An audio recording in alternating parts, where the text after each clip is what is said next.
Hello, and welcome to UDL in 15 Minutes, where educators discuss their experiences with UDL. I'm Louie Lord Nelson, UDL author and leader.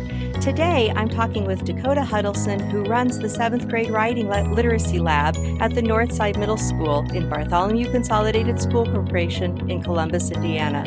Today, Dakota's going to share a broad swath of experiences, all connected to how he sees UDL as a way to promote social justice while encouraging the growth of expert learners. Hi, Dakota. How are you? Hi, Louie. I'm doing wonderful. How are you? I'm great. Thank you. Thank you so much for being on the podcast today. Yes. And would you go ahead and share with us your teaching background? Absolutely. So this is my 4th year of teaching. I have taught all 4 years at BCSC and have loved it immensely. I came to BCSC kind of really by chance. I was in a program at Indiana University Bloomington called the Community of Teachers. It's a bit of an alternative program to the traditional teacher experience, but it got me into the classroom much faster. I originally was going to student teach in Bloomington, but then my cooperating teacher, with about 2 weeks while I was from student teach, got a job in Chicago. I was in a flurry trying to find somewhere, ended up at Central Middle School in BCSC, and it was the best thing that's happened to me in my entire educational career. Oh my gosh, that is quite the story. That's awesome. Yeah. So you landed in a district that's internationally known for their long-term implementation of UDL. So how do you think that focus has benefited your adoption of UDL, and then have there been other resources that you've used? Yes, well, I will say that I love how much professional development BCSC has available, and I had not heard of UDL. Well, I've heard of it before I started at BCSC, but I knew nothing about it, and being there certainly was a great thing for me. I've learned so much. We have amazing UDL facilitators in our district that come regularly and help us teachers with implementing UDL. That has been invaluable. I have loved every single facilitator I've gotten to work with. We have workshops regularly available that help us with implementing UDL, and it has truly helped me just in so many ways adopting this pedagogical mindset and being the best teacher I think I could ever be. Well, that's awesome. So I will share. So I got to be the UDL facilitator there. I was their first one back in the day, like 2007, 8. But we Wow. do the Summer Institute every summer, and I get to come back down and be a part of that. And boy, I'm telling everybody in the podcast listening audience, it is an incredible week. And it's BCSE teachers, but yeah, they've opened it up to some people every once in a while. So there's some pressure for BCSE. Maybe they'll open the doors a little bit more too, because it's a great week. All right. So Yes. I know you have a lot of different stories that you're going to share. We had talked about several different examples. You have one about large print materials, and then teaching MLA first without and then with UDL, and then designing a lesson about Puerto Rico for your class, but with students with disabilities exclusively in mind. So go after it. We'd love to hear these stories. Yes, absolutely. Really, the 3 examples that you mentioned were very big, large, kind of like aha moments for me whenever I was implementing UDL in my teaching. Because it's the more I've learned about UDL, it really truly is a mindset. I think of it sort of as like almost like an ideology, really, in an approach to education. It's a totally different worldview, a totally different way of looking at students, of looking at a lesson. It's a different way of thinking about what it means to be in public education and truly serving every child's needs. But these few examples you've come up with were ways I thought, these were amazing things that I was able to do for all of my students. So one example was media literacy. And media literacy has become more and more important in education, especially as all of our students are jumping onto the internet as young as 9, 10, 11 years old. They're being just besetted with ads on every side at all times in every part of their life. And we were doing an analysis of advertisements. And whenever I do advertising, it's always a focus on, what are they trying to convince you when they show you this ad? What do they want you to feel? What do they want you to think? What are they trying to make you think that you need in your lifetime? And we were going through looking at all these different print ads and video ads, looking at the different rhetorical techniques they use, ethos, pathos, logos, more specific persuasive advertising techniques. And I always have been making one large copy of anything we do for a student of mine that has some vision issues and really benefits from larger print materials. And so I thought, well, I'm going to have these print ads available up on the screen. And I planned on printing out copies of these print ads for all of my students. And I was going to make a large copy of all of the print ads we were looking at for this one student. It kind of just hit me as I was standing there at the copy machine. I thought, all my students would benefit from this. This is not just something that this one student could use. Everybody would benefit from having a larger version of a print advertisement in front of them. And so I thought, gosh, I've got the paper, I've got the idea, and I made them for my students. And it was great. Students were pointing things out during the lesson that I hadn't noticed in the advertisements myself. When they had the larger version in front of them, they were able to see more details than I ever anticipated. And it enhanced our discussion. It took it to a level that by myself, I wouldn't have been able to get it to, just because I was thinking about, the needs of all of our students and the students that had particular intensive needs. And what I love about that is your example really hones in on underrepresentation perception. It's just the basic ability to perceive that information. And that's at the access level. It's a primary level, but it's a wonderful example of just starting there and how that can blossom for every single student. That's awesome. Yes, it was great. And really media literacy, every year I teach it, it's just been getting better and better. It's UDL that has made it better. It's thinking about all of these students, making sure they can all access the content. Because the way I think of it is they have the right. It's public education. They have a right to access this information in every way possible so they can go on to meet their own human potential. And so that's why it's important. It's always important to think about everybody's needs. No, I'm right there in line with you. Absolutely. Now I'm excited to hear about the MLA example because you kind of have a without and a with. So let's hear about that. Right. So MLA formatting it's not exactly the most fun thing to learn, and it's not exactly the most fun thing to teach, right? I mean, there's no options really you can give when it's MLA format. It's here. You have to do it a certain way. It's a prescribed method. You must do it. And so when I first taught MLA format to my students, I thought I was this was last year. I thought I was doing a really good job of implementing UDL in this lesson. I thought, oh, you know what?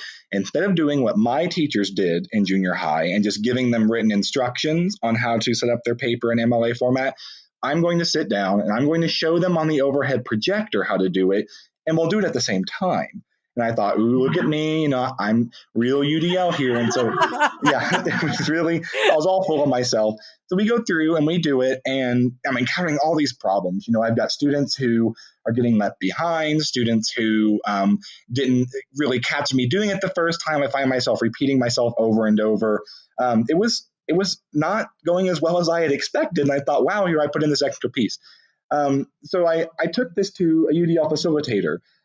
Chelsea Lanham, she's absolutely wonderful, and she's now a dean, so I do miss her, but I love our current facilitator. But I sat down with her and I said, I had a lot of trouble with this, and it didn't go as well as I expected.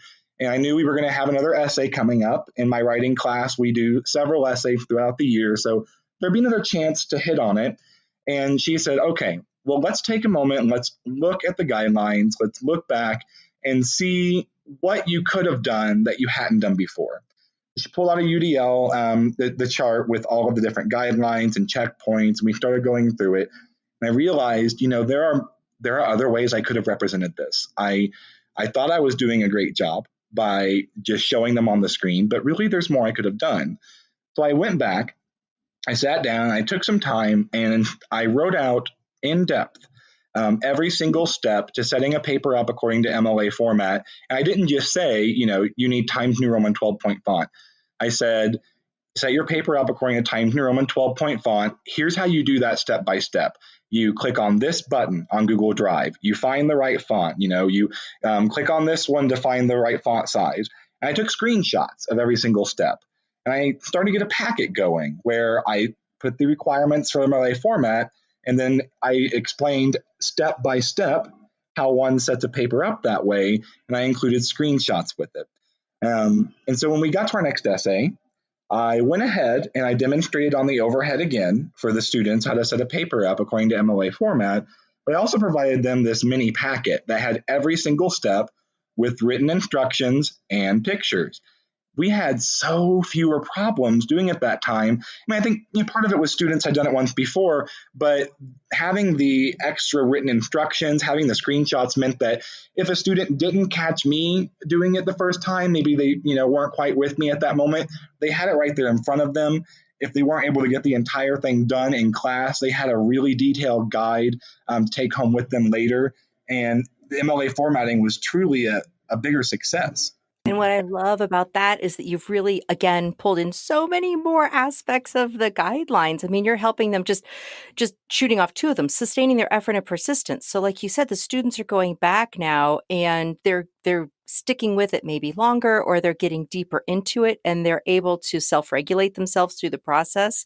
And then just the executive functioning, they're able to plan and strategize through that because you gave them a new way and a deeper way to perceive the information. It's fabulous.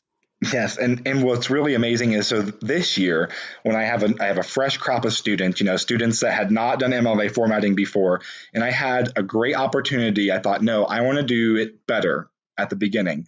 So this year when I taught MLA formatting, I actually sat down early. I made a video of myself going step by step on MLA format. I recorded it using Screencastify. And I posted that to It's Learning, and It's Learning is our LMS at BCSC. I had this page with all of these different resources for essays, and I included this video. I included the written instructions, and the first time I taught MLA formatting, I gave the students this packet with the step-by-step guide and the pictures, and it went beautifully. I had no complaints. I would say the vast majority, with a couple of small exceptions, had their papers set up exactly the way I expected and the way the MLA requires. And it was because I started out with all of these different things in mind, the different options for perception, all of it was truly, it was a better experience for the students. It was a better experience for me. Oh, it's fabulous. Fabulous. Okay, we're going to squeeze in the story about Puerto Rico within the next minute and 30 seconds. Go. Yes. And so Puerto Rico, this was a lesson I was doing when we were focusing on evaluating whether or not evidence provided is really supporting a claim. And that's a seventh grade skill. Students need to be able to read a claim, read the evidence given, and say, does that evidence really support this? Puerto Rico was in the news. There have been hurricanes racking that land. The federal administration's response to it was on a lot of people's minds. I had students that were from Puerto Rico that have family there. And so I thought, let's talk about this place. It's a territory of the United States. It's not a state. What's going on here? And we read several different articles on it from Newsella. We were going through and evaluating evidence whether or not Puerto Rico should be considered stay a territory, whether or not Puerto Rico should become a state, and whether or not Puerto Rico should gain independence and be its own individual country again. We went through and we had different sources with different authors who had provided evidence supporting all three claims. As students were walking around the room, their goal was to look at evidence that had been provided for a claim. And I had these different claims on the wall. Puerto Rico should be a territory and stay a territory, and then evidence below. And students had to evaluate, does this evidence actually support this? And so I had some students in there that definitely had intensive needs. I think maybe struggling to understand a lot of what Puerto Rico is and was. And so I included images on the evaluation. I said, here's the evidence. I want you to circle the picture. Is this evidence showing that Puerto Rico should be a state, should be a territory, or should be independent? I had a symbol for all three of those. And the students, it was much easier to grasp that. When they could connect the evidence to an image, this is definitely supporting the idea of independence or of being a country. And they were connecting the evidence to those images. It was a much more successful lesson. I had a student that was there. He had some very intensive needs. And after class, he was talking to me and said, this was so great. I learned something today. I learned something about Puerto Rico. And it really brought tears to my eyes. I thought, oh my gosh, he learned, and that was the goal, to learn. That is so awesome. And again, it's just ringing all the way through the framework, but I'm going to point out two others that we haven't talked about yet. But I was hearing wonderful examples of comprehension. So how you broke down the issues about Puerto Rico for your students to be able to explore in different ways, and then using the symbols, so language and symbols, but embedding that within the assessment style. So you would think just action expression, but you were bringing in a course representation into the assessment. So some people kind of get confused about that, right? And they don't think the two could ever meet. And they do. And you just gave a great example about that. I hate this. So we have to bring it to a close because we have hit our 15 minutes. But you did such a great job with just sharing these wonderful, rich stories, Dakota. And I know people are going to be so excited to see the pictures of your students and what you've been talking about. So thank you so much. Yes, no, thank you for having me on, Louie. It's wonderful to talk with you. Love talking about UDL. Yay. Thank you so much. So for those of you who are listening to the podcast, you can find supplemental materials like an image montage with closed captioning and that montage audio descriptions and a transcript in the associated blog at my website, theudlapproach.com/media. And then finally, if you have a story to share about UDL implementation for UDL in 15 minutes, you can contact me through theudlapproach.com. And thanks to everyone for your work in revolutionizing education through UDL and making it our goal to develop expert learners.